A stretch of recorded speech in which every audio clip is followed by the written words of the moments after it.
Part 1 में हमने देखा कि कैसे खमीनी का असैसिनेशन हुआ था, लेकिन उससे कुछ घंटे पहले 28 फरवरी को मिडिल ईस्ट के आसमान में आग लगी हुई। एक ऐसी आग जिसने दुबई, दोहा और रियाद जैसी सेफेस्ट रिचेस्ट कंट्रीज को एक वॉर जोन में कन्वर्ट कर दिया। लोग पूछ रहे कि ईरान ने अरब देशों पर अटैक क्यों किया, क्योंकि इन देशों के अंदर अमेरिकन मिलिट्री बेसिस है।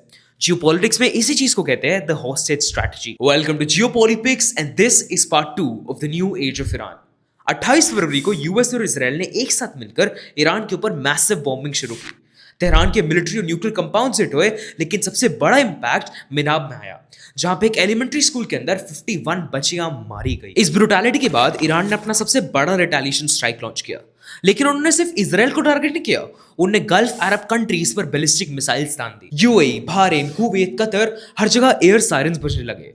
यूएई में तो एक पाकिस्तानी सिटीजन की डेथ तक हो गई फॉलिंग डेब्री की वजह से। ईरान का मैसेज यूएसए को क्लियर था, अगर तुम हमें एयर स्ट्राइक से मारोगे तो हम तुम्हारे दोस्तों के ऑयल फील्ड्स और लग्जरी सिटीज को आग लगा देंगे। हम तो डूबेंगे पर तुम्हें भी साथ लेके सनम। मेरा एनालिसिस ये है कि आज यूएई और सऊदी अरेबिया एक पैनिक स्टेट में है, क्योंकि उन्हें पहले लगता था कि अमेरिकन मिलिट्री बेसिस उनकी प्रोटेक्शन के लिए है, because they trusted the United states.